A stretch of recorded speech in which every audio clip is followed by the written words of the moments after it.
it feels great, but there's a sense that it's like when you don't feel like laughing, so you give an acting laugh, and then after a few fake chuckles, you're genuinely laughing.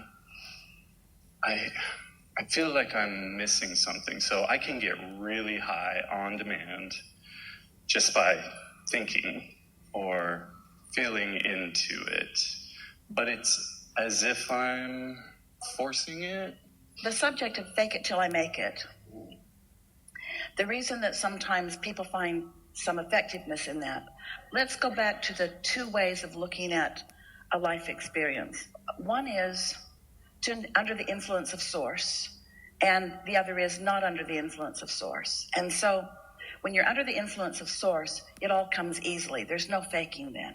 When you're not doing that thing that you usually do, which holds the cork under the water, the cork bobs to the surface. And when the cork is bobbed to the surface, that's tuned in, tapped in, turned on. That's under the influence of source, and there's no faking going on. There's just pure positive energy. And if you can maintain that for a while, meaning not introducing a resistant thought, then that momentum will get stronger and stronger and stronger, and the elation will become more and more defined and higher and better feeling. There are plenty of people who don't allow that to happen very often. And so they are measuring their degrees of happiness by the results that they get from their action or from their words. And that's where the faking it till you make it crowd is. That's where the setting goal crowd is. That's where the efforting crowd is. That's where the trying too hard crowd is. And in a world that is humans who are measuring their progress or success against other humans, most of them are only considering that group. The people that are trying the hardest are the ones that are getting the most success. And we don't disagree with that because they try harder and they give more attention to it. But there is a much better way of going about it. And the way of going about it is by realizing that the steps are step 1, 2, 3. Step 1 is you ask. Step 2 is there becomes a vibrational reality that source tends to. And 3 is you get yourself in the receptive mode of that vibrational reality. So many people try so hard that then they get depleted and tired and discouraged. And then they come to conclusions that are flawed. They come to conclusions that they must not be worthy because they're sure giving it everything they've got. And why aren't they finding more success? And we like to give them the simple, easy answer: trying too hard, faking it till you make it, taking score too soon. Those kinds of things slow you down more than speed you up. And so the confusion happens around this subject. You say to us, Abraham, we think you're schizophrenic, because sometimes you tell us to be deliberate about what we want, to be clear about what we want, to write it down or script it, or to be very deliberate in our intentions. And then you tell us to just let go, to release thought, to just allow our cork to flow, to get tuned in, tapped in, turned on. And we want to say to you that you got to know where you are to know whether you want to put your foot on the gas. If you've got control of your vehicle and you want to go really fast, then do. But if you're on tight curves on mountain passes, you might want to slow it down just a little bit. And so it's a matter of recognizing where you are in relationship to the energy that you're flowing. If you've found a way to find some blissful thought, and you just let that thought flow, and you don't contradict it with a doubt or worry, that thought will pick up speed. And the power of that thought will manifest in your experience in a really obvious way. So what your wonderful questions are about: how do I know? How do I know when to focus and therefore increase the momentum, and when to defocus and therefore allow the momentum to increase on its own? We want to just state it in these simple terms. If you're trying too hard, you can feel the strain of it, so cut it out. Let it go. Just say, I've gone far enough with this. But if the thought is blissful, then play it out as far as it can go. It really is you getting sensitive to how you feel in the process. When you feel strain, you're not helping yourself. When you feel ease, you are. It really is that simple. The most important thing in this conversation is that Once you've tapped into this energy that's creating worlds, and you all do it often, and wonderful things begin flowing, you have a tendency, lovely humans, who are here to manifest, it's part of why you're here. You want to see thoughts turn into things.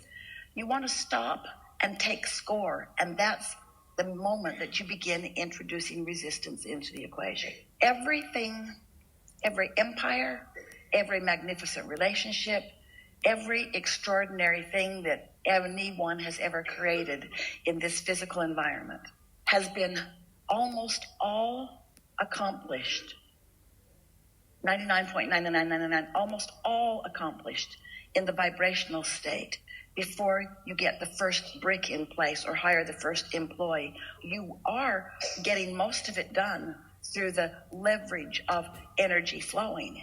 And then the action is meant to be the way you enjoy what you've set into motion. Humans have it backward. They want to use their action to make it happen. And because they're demanding more leverage out of the action than the action has the power to give them, then they get tired and depleted. And then they judge themselves not worthy as they look at others who seem to be trying far less, who are getting way more. Is this making sense to you? You want to use the leverage of the energy that creates worlds. But before you do that, you got to tap into it. So sometimes people say, well, Abraham, it seems like you teach selfishness. And we say, we do. If you are not selfish enough to care about how you feel, and you're not selfish enough to master the way you feel, so that you consistently tap into this energy, then you have nothing to give anyone anyway. But if you're selfish enough to guide your thoughts in a way that you allow the universe to rain down upon you the things that you're asking for, then from that place of stability, you have plenty to give others. You can't get sick enough to help sick people get well, or poor enough to help poor people become prosperous, or confused enough to help people who are confused become clear-minded.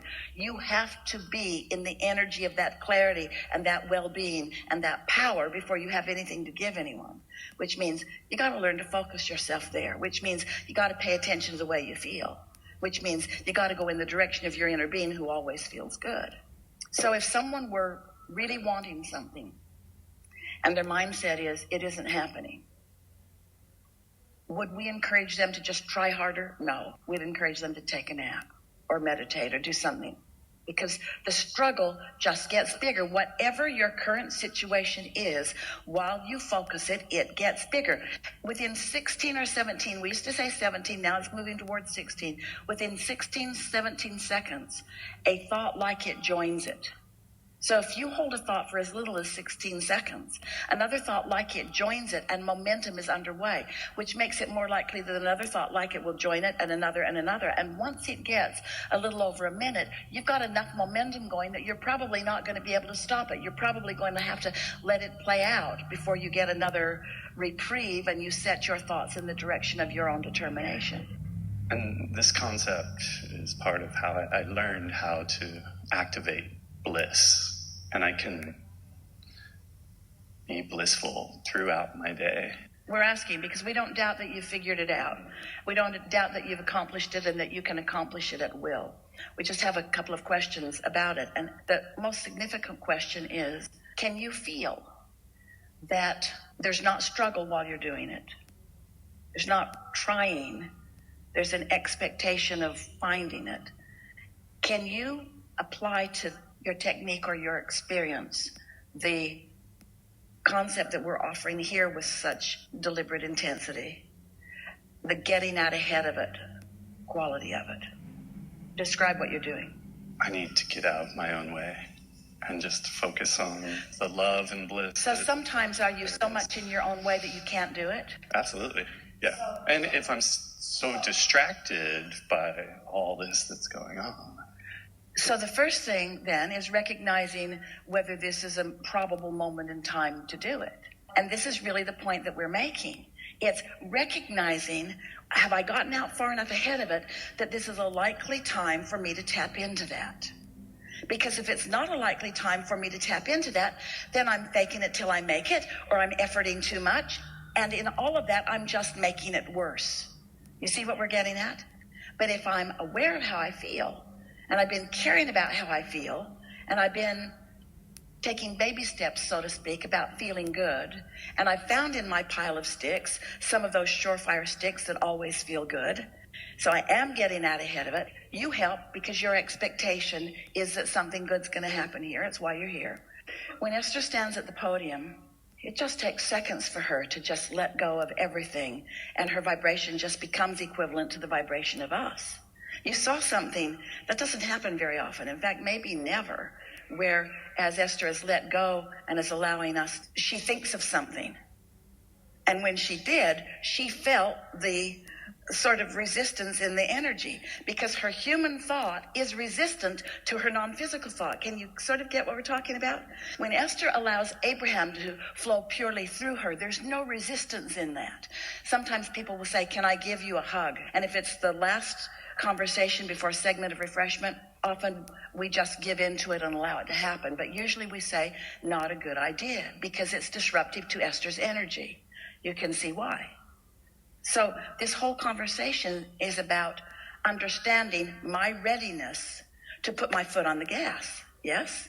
And if you're not tuned in, tapped in, turned on, then don't do it.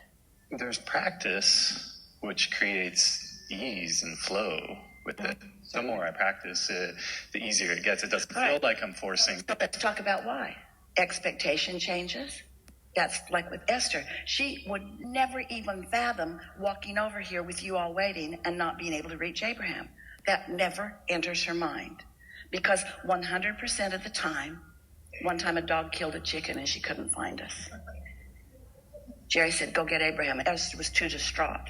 She couldn't find us. But under these conditions, she has never not been able to reach us, and so she just always does. And so what were you saying? Through practice, it's easy, and I'm asking if... Through practice, but this is the distinction that you're helping us to offer here. Through practice that's in alignment with the laws of the universe. There are a lot of people who practice working hard. There are a lot of people who practice sacrifice. There are a lot of people that practice struggle. And while they get results in relationship to others that are practicing the same sort of struggle, they don't get the success that they really want, which is this sublime bliss that you are describing. So you got to know what you're feeling for, don't you? You got to know that you're feeling for relief, you're feeling for ease, you're feeling for flow, and eventually you're feeling for power. But don't feel for power before you've found ease. Don't try to get the power from the universe until you've eased yourself into knowing that you are up to speed with it. Does that make sense to you? So what was your point? We know you came here to tell us something. We know you came here to demonstrate something. And we know for sure that it's exactly the thing that we're talking about here. Would you suggest to me to continue easing into bliss and enjoying the F out of it and get out of my own way and just observe what happens through my intentional desire to be happy? Absolutely, that is our message, and this is why. Through life as you live it, and you can't stop it, life is continuing to come to you as you are offering your vibration. So wherever you are, and it's fine. Wherever you are. So like Esther with the airline, that's where she was. She had no choice but to live it out, because that was her point of attraction, and nothing other than that was going to be her experience. She had no choice. In other words, it is what it is, and what it is being demonstrated to her in the moment. Yes? Do your best to find the best feeling thought that you can find. But beyond that, we've been talking like this for a long time. You could write the books. You are writing the books. You know about this law of attraction thing. But today we're offering you something with greater definition. And that is the power of non-resisted thought. And it's time for the likes of you to cash in your vibrational chips and start utilizing your power. And you bring to us really good words. Your power is evidenced by your bliss. Your power is evidenced by your ease, by your clarity, not by your struggle and sacrifice.